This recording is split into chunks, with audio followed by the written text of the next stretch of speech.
So now we're going to be showing you how to remove and properly put back on your slipcover after washing. We picked a chair that's quite difficult, so you should be able to put any of them back on watching this video.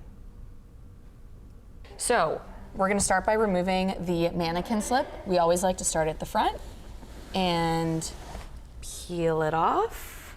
And if you need to use a little elbow grease, always grab the at the seams or corners. And that's it. It's pretty easy. We're going to get to the difficult part. So this is probably your hardest seat cushion because it has these ears. Again, grab at the seam, take the little ear part and pull it to here. Yeah. Then you're going to grab the other side and do the same.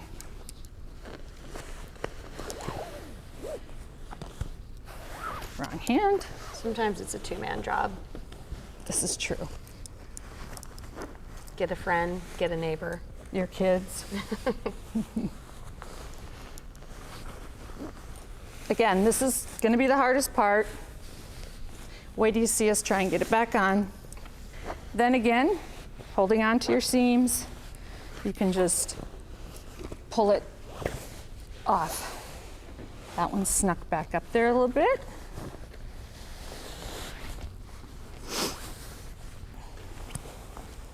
Like I said, if you can do this one, you can do anything.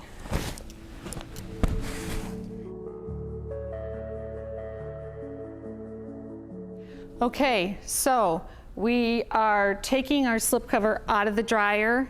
Again, at any seam, it should still be a little damp.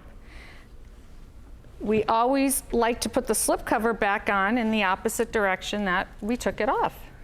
So we're going to start at the back, which is often hard to find. One of the best ways to find it is look for the tag. The Quatrine home should always be on the front part of the decking and should be facing you.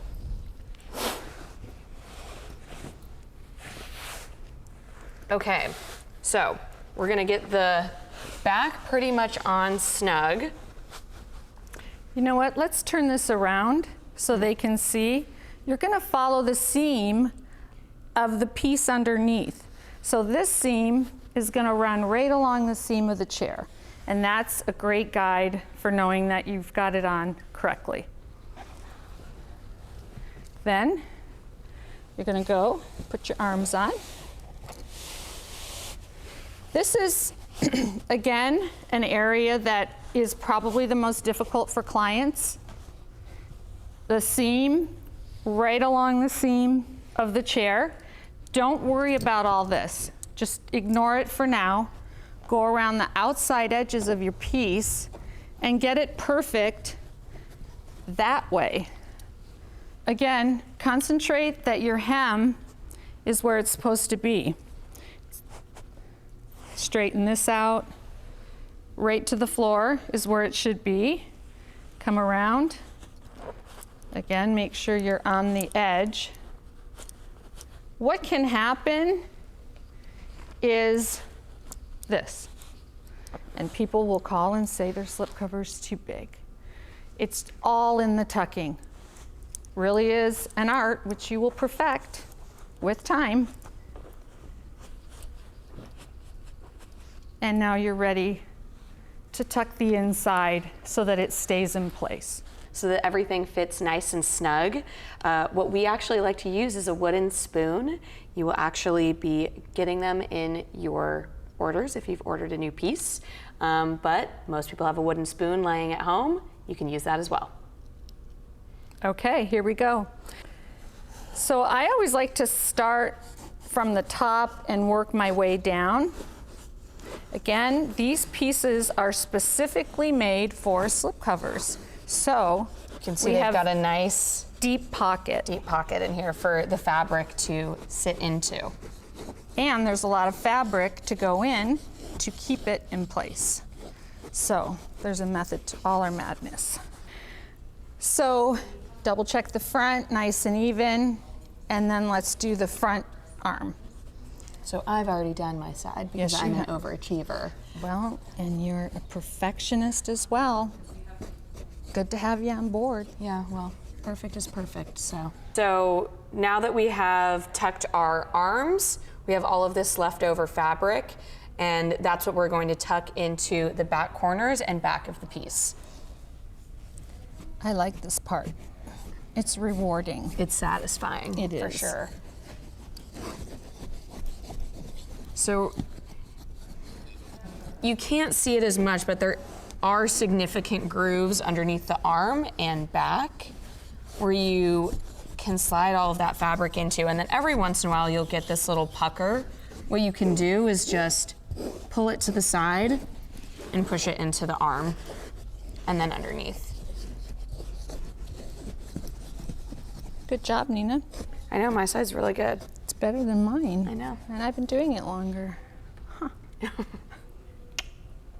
Then all you have left is your seat and back cushions. Just a quick reminder, zip up your seat and back cushions before you throw them in the wash. So what we're going to do is get the insert on one side and go around to the other.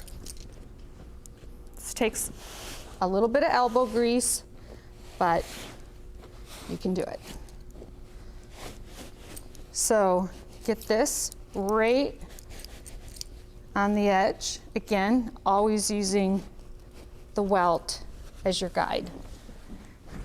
On the other side, what we're gonna do, and this is great for all your back and seat pillows that you need to get in. We fold them as much as we can. We pull it on. If I do this the first time, I'm gonna be thrilled. You let it go, and there it goes, right into the area that it needs to be. So you start at the front, then you can just turn it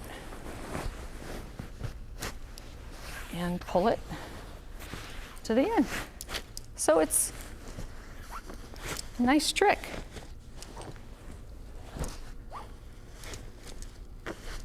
And there you have it.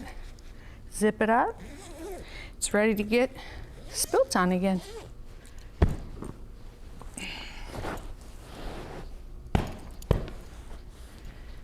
And in I come with the really hard job. Yay. Done.